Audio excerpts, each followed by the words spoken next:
아이가 학교에서 급식으로 돈까스를 먹고 왔어요. 돈까스 먹고 진짜 맛있어가지고 마침 퇴근한 아빠한테 아빠 나 점심에 돈까스 먹었다? 이럴 때는 다정하게 얘기해줘야 된다고 하던데, 그래서 공감의 메시지를 주자면서 아빠는 점심에 짜장면 먹었어 이렇게 진짜 맛있었어 막 그러는데, 이거를 생각하면서 부모님은 내가 공감을 되게 잘했구나, 근데 나는 공감 잘하는데 우리 아이는 왜 공감 느끼지 못하지?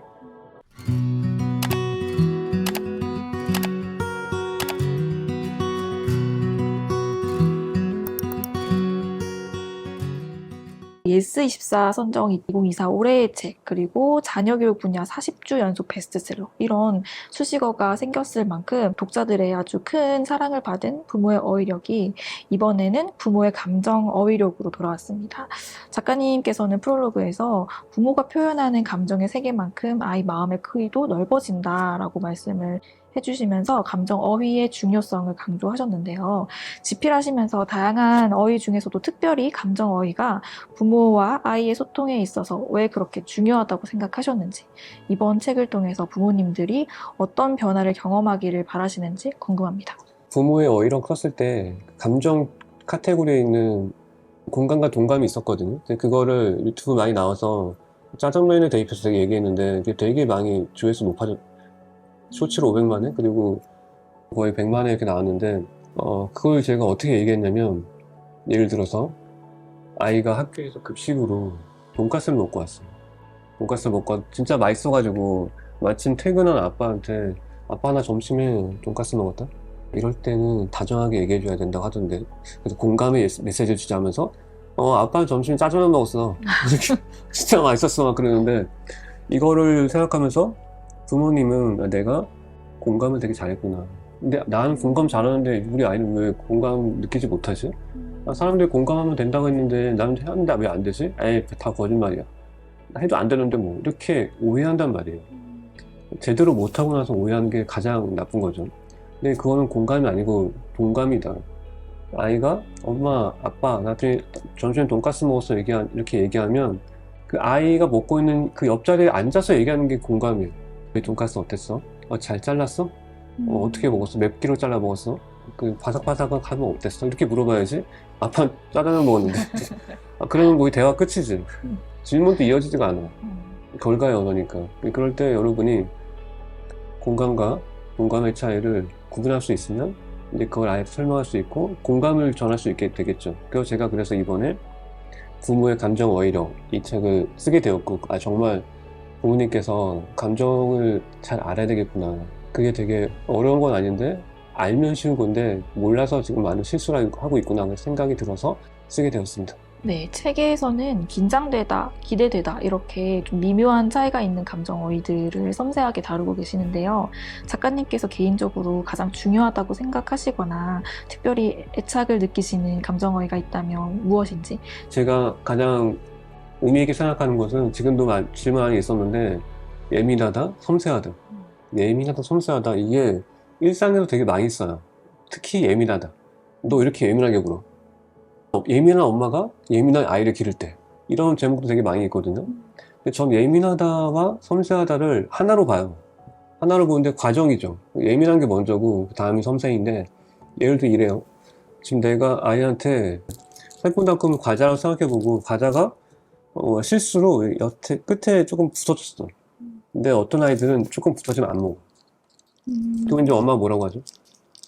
예민하다. 너 왜 이렇게 예민하게 굴어? 먹을 수 있잖아. 그 붙여서 먹어. 이렇게 한단 말이에요. 왜 못 먹어? 장난해 엄마하고? 버리라고? 이거 얼마나 비싼 건데, 이렇게 얘기한단 말이에요.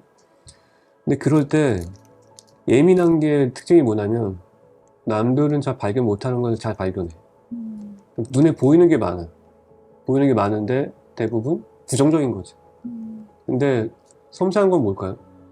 섬세한 건 어떻게 하냐면, 섬세한 거는 이거를 뜯을 때 부서지지 않게 줘. 이게 섬세한 거예요. 그 차이가 뭘까요? 예민한 거는 부서지는 부분을 보는데, 섬세한 거는 부서지지 않게 하려면 어떻게 해야 될까? 이것까지 생각하는 게 섬세한 거. 그래서 부모님께서 아이가 예민하다, 부서진 부분을 봤어, 그러면 이렇게 물어보는 거예요. 그 안 부서지게 하려면 어떻게 하면 좋을까? 그러니까 아이가 예민하다고 뭐라고 하지 말고, 아이가 섬세해질 수 있게 가능성의 질문을 던져보는 거야. 엄마가 너무 성급하게 깠던 것 같아. 그래서 부서진 것 같아. 미안해. 다음에는 네가 한번 까볼래? 네가 한번 천천히 까면 부서지지 않게 잘 먹을 수 있을 거야. 일상의 곳곳에서 이런 거 되게 많이 있어요. 너 왜 이런 것 가지고 예민하게 물어? 이렇게 물어보지 말고 이거를 한번 네가 어떻게 바꾸면 좋을까? 어떻게 바꾸면 모두가 만족할 수 있을까? 어떻게 하면 네가 만족할 수 있을까? 이렇게 긍정의 지점에 있는 질문을 던지면 아이들과 점점 섬세해지게 되겠죠. 예민한 곳은 문제만 찾는 거고 섬세한 곳은 방법까지 찾는 거. 해결할 수 있는. 그러면서 지능과 지성이 다 발달하게 되겠죠. 그 부분을 제가 굉장히 중요하게 생각하고 그런 내용들이 제 부모의 감정 어휘력에 가득 차 있어요. 여러분이 읽으면 어떻게 이렇게 생각할 수 있지? 아, 이게 이런 거였구나.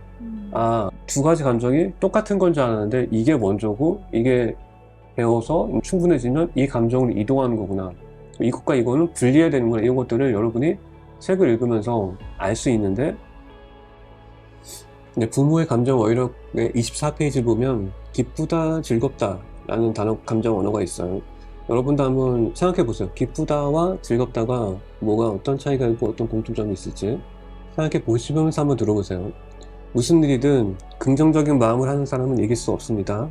당연히 아이가 가진 가장 큰 경쟁력은 어떤 일이 주어져도 긍정적으로 임하는 마음가짐에 있겠죠. 독서, 공부, 글쓰기 등 아이의 삶에 꼭 필요한 것들은 웃으며 하는 아이의 모습을 상상해 보세요. 상상만으로도 부모의 마음은 한없이 행복해집니다. 그런 아이로 키우고 싶다면 이 글을 집중해서 읽어주세요. 이번 단어의 핵심은 감정을 느끼는 길이에 있습니다. 기쁘다라는 말은 되게 순간적인 감정을 표현할 때 사용합니다. 그래서 주로 정신적인 상태나 심리를 나타낼 때 말하죠. 하지만 즐겁다는 말은 지속적으로 이루어지는 감정의 상태를 말합니다. 외적인 경험이나 자극을 표현할 때 주로 사용하죠. 순간적으로 느끼고 지나가는 감정과 시간을 두고 천천히 느끼는 감정이 서로 다르다는 사실을 아이에게 알려주려면 이 단어를 구분해서 사용할 수 있어야 합니다. 기쁨이 점이라면 즐기는 건 선입니다. 일상에서 기쁨이라는 점을 자주 찍은 아이는 즐겨야만 할 수 있는 선을 그을 수 있죠.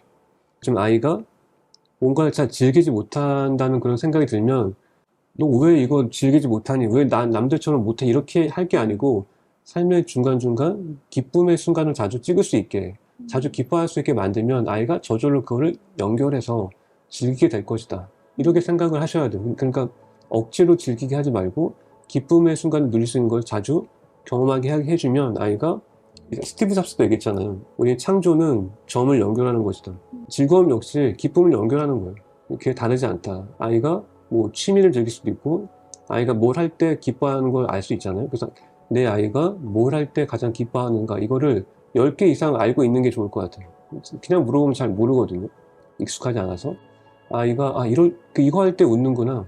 나는 이거 별론데 이거는 내 아이가 좋아하네. 이런 거를 내 아이의 기쁨 노트 이렇게 해가지고 매일매일 하나씩 적어 놓으시면 그걸 이제 하게 하면서 아이가 기쁨을 자주 즐기면 경험하다 보면 저절로 일을 자기 공부와 독서와 하기 싫었던 일을 즐기게 된다.